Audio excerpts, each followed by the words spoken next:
Again, I just want to remind the members, you have the papers, you will have the slides, and again, I encourage you to read the papers again and keep up to date and keep all of this in mind.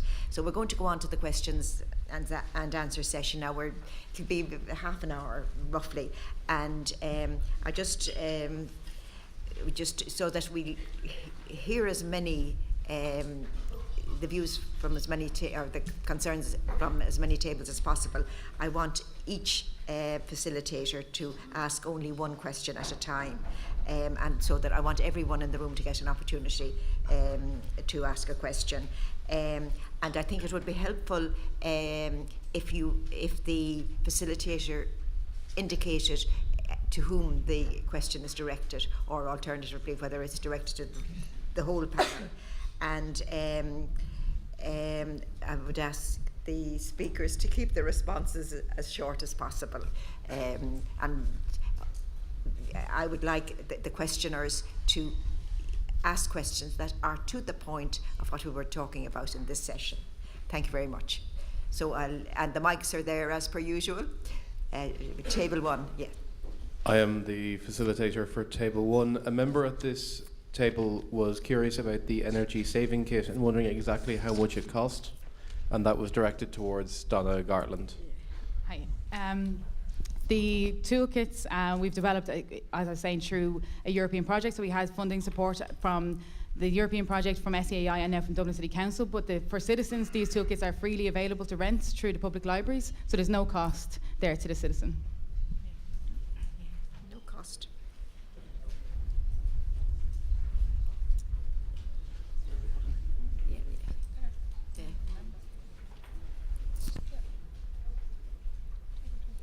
Table, which table are we at? Table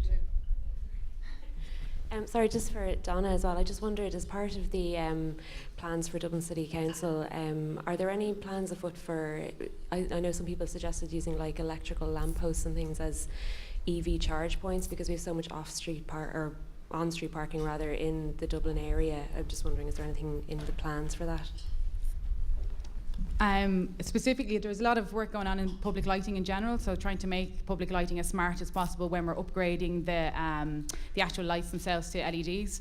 So Dublin City Council are working, actually I think it's smartdublin.ie is the website, so you can look there. There has a lot of smart initiatives going on, and light posts and lamp posts are one of the initiatives they're looking at, yeah. Very good, thank you very much.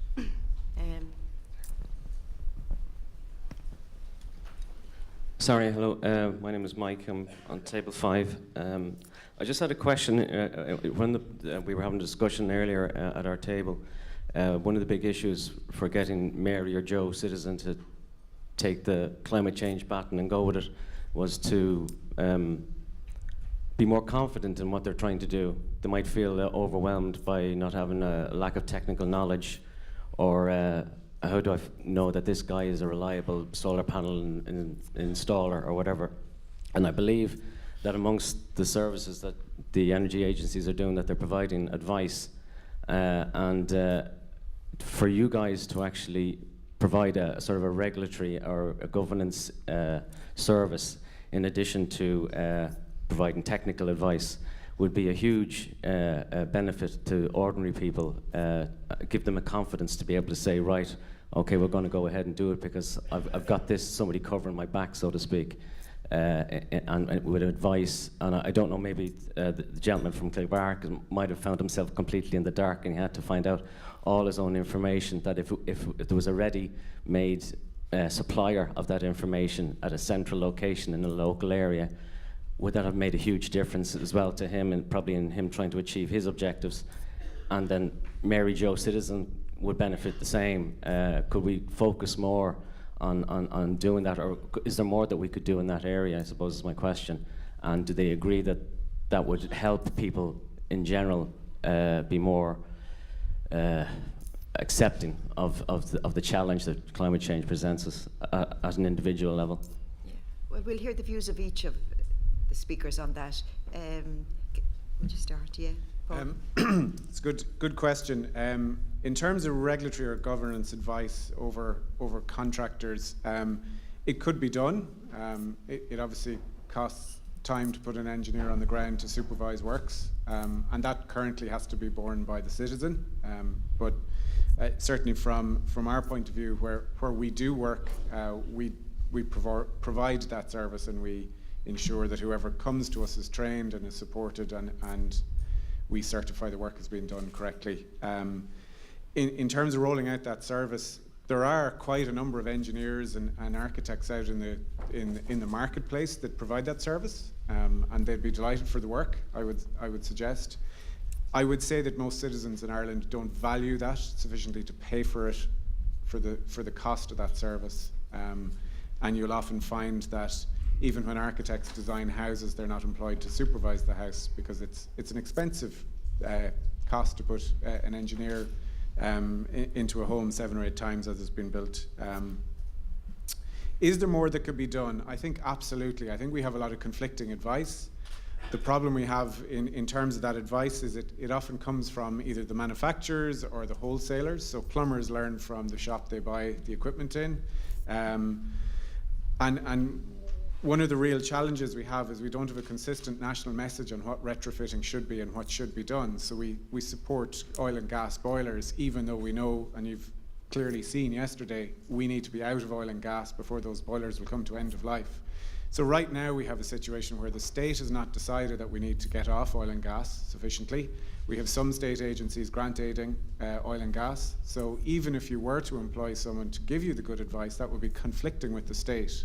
And we certainly feel in my organisation that we have a real challenge in coming up with a consistent message, because right now what's happening is the people selling equipment sell equipment and say this is the best thing ever, and we don't have that independent advice.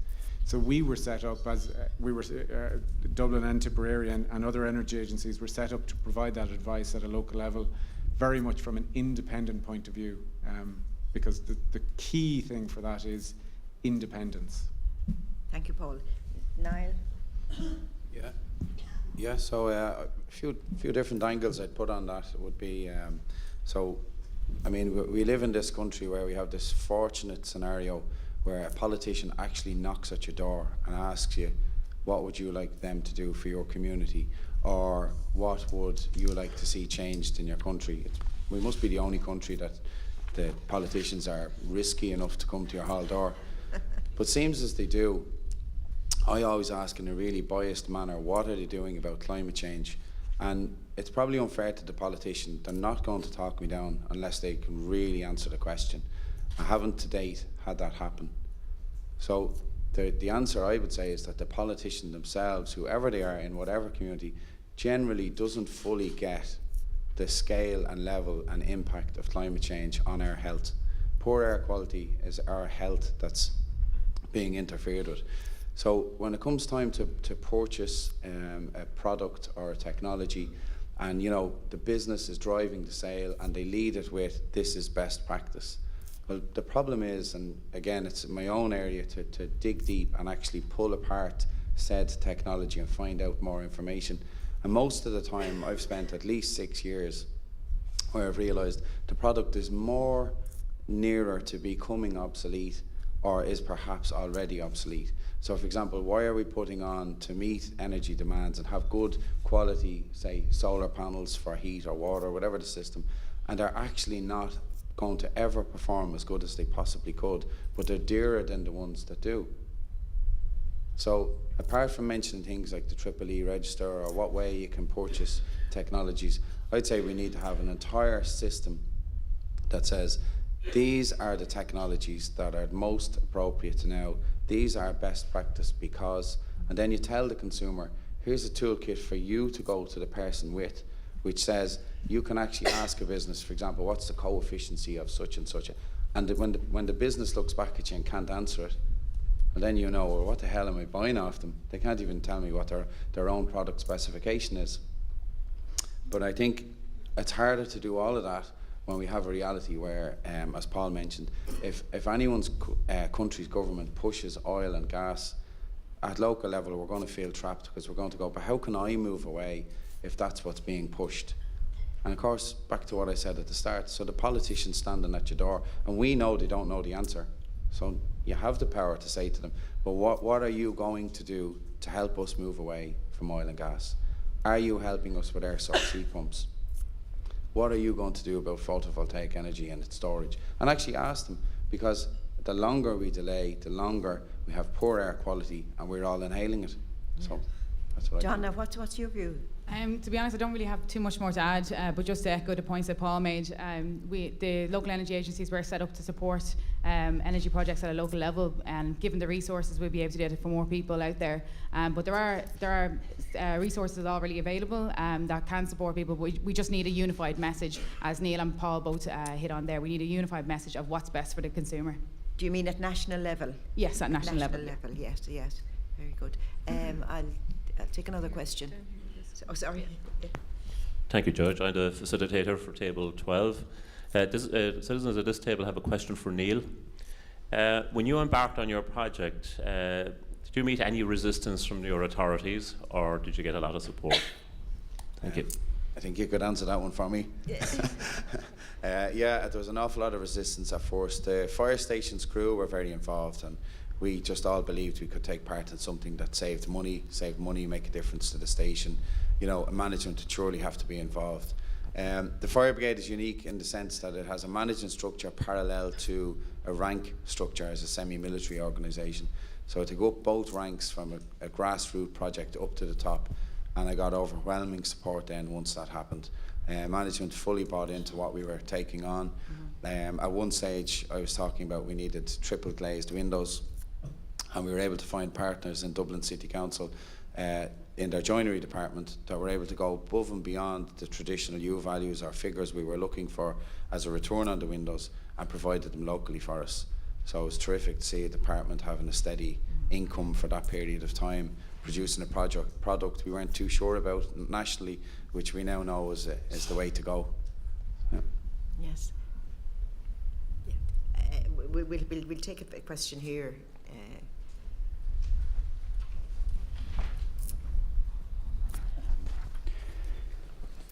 I'd just like a question to be answered by Neil McCabe. I found his presentation hugely inspirational. The Green Plan it depends on establishing a champion in each workplace or large building. What would, in his opinion, what's the best way of establishing a champion for the Green Plan in every workplace and large building in Ireland? Yeah, thanks. Recently I was talking to people about the power of the first follower. When Cabarrick's fire station started to get going, and inside of the fire brigade or the city council, there was a lot of talk about it being the flagship for what was to happen next. So I was fortunate to have first followers in all the different stations. I choose to call them new leaders, because the minute you say to them, well, here's all you need to do, well, they become the leader and I get to step back. And that happened across Dublin Fire Brigade, which I'm very fortunate to say. But it also entered into the City Council swimming pools, libraries, leisure centres, and there was all of a sudden there was these groups of first followers wanting to know what can they do to take part. But to scale it, I just couldn't meet the scale because of obvious reasons of one person. I'm still working as a firefighter. So in 2014 I was elected an Ashoka Fellow, and as a result of that they kind of really got me to think in a giant scale, in a really large way. So I wrote a course called the Green Plan Champion for Communities, and that's the course that I was referring to that I've given away for free. And basically once you do the course, it teaches or it explains what we're all talking about today, and then the next steps, how to register the community and get an actual toolkit to follow. So it's the best I could do. Yeah. Thanks. Thank you, Neil. Yes. I'm the facilitator for table 8. The citizens at this table wanted to ask a question at the last session, but unfortunately time didn't permit. But they think that perhaps Mr. Kenny might be able to assist. Why doesn't the government introduce a scheme to allow farmers have solar panels on bogs which can't be harvested? That's a good question.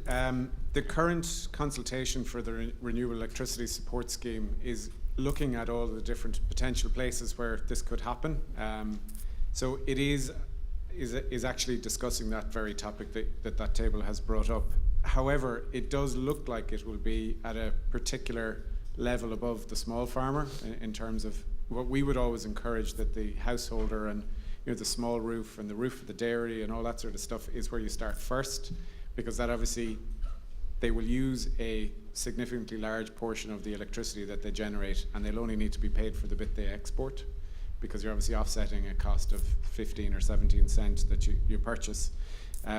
So what I would encourage, strongly encourage, as Marie has done, is that all citizens here respond to that consultation and make your views known. Yeah. Who's conducting that consultation? It's the Department of Yeah. Communications, Climate Action and Environment. Yes, yeah. And presumably details are on the department's website. You'll get it on dccae.gov.ie. Yeah. And it's closing on the 3rd of November. That's it. That's interesting to know. Yeah. Judge, I'm the facilitator for Table 7, and this question's for all the panel. If you were in charge, what's the one change you would implement? We haven't heard that question before, folks. Yeah, we start with Paul. Yeah, I heard it earlier on, so I was thinking which of the many different things between encouraging citizens to be allowed export from the roof. But what I would actually do is I would resource the department appropriately, and I would hold them accountable to putting a time-based plan to get ourselves off fossil fuel. As I said, there just aren't enough people there to come up with these plans. There's lots of ideas coming at them from all different angles, but there just isn't enough people to do the sums, the policy advice, the research behind it, the economic impacts of it, and that would be the one change that I would encourage, because those people want to see the change, but they're one person cannot develop an entire $1.5 billion support scheme in 2 days a week. It just is not possible. Neil? Yeah, I heard that question earlier as well. Yeah. I think what I'd start with is everyone likes to go home at night or of day and have a cosy home. Everybody, all of us here want to feel, when you close the door, you're home for the night, and if it's a bad night out, you can relax. I think off that, I'd like it to be the total norm that all new building stock just has this extra 30,000, 40,000 euro of renewable technology built into it, or it's like a smart home. But I think for the rest of us, it's not achievable to just go for the new home. And what I'd love to see would be that there's a government scheme brought in which actually makes every home to a proper standard, like the question earlier, where we know the integrity of all the specification, all the equipment used, all the technology, that we're all in on it. And then of that, in a kind of an ESCO environment, where providers can put in all this technology now, and it's paid back with our existing bill until the company is paid back. And that would mean it would become just totally norm for all of us to have a cozy home, and we can lose the chat about is it renewable technology, and we can stop talking about fossil fuels, because it's just the norm. Our home performs, it in this case sends energy to the grid. I know we were talking earlier about the refit and the payback, but just for a minute, the house sends energy to the grid. It's extremely cozy. Everyone feels healthy. I think that's a much better start, because we're the people on the ground, and I think that would be definitely the first thing I'd do. Would be something to do with that. Thank you, Neil. Donna? I must be the only one that didn't hear the question before coming up. Yeah, I suppose the main thing I'd do would be to look at policy that's going to support this overall smart energy system. So without this overall smart energy system, we can't make the most of our resources. We can't make the most of our wind power, we can't make the most of our solar power, and there's no place at the moment for the local level heat and transport projects within this overall smart energy system. And one of the main problems as well, without this overall smart energy system focus, we lose the focus on our waste heat and those kind of resources that are currently being, as I said, thrown into the sea, into our rivers and into the air, and those kind of resources are being completely ignored at the moment. Thank you, Donna. Any other questions? Hello, I'm a member of Table 6. This question's aimed at Neil McCabe.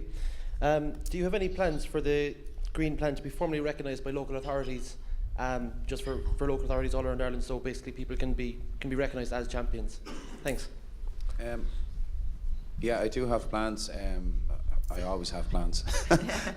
But yeah, at the moment I'm looking, I spoke to a few different departments, and I was fortunate enough last year to have the Green Plan recognised as a best practice by our say, climate change department. I need to kind of upscale that and take it a bit bigger, because I wanted to go across Ireland. It's already in the 117 towns, but that's a community level. So I totally accept what you're saying. There's stuff starting at the moment. It's the best way to answer it. Thank you, Neil. Any other questions?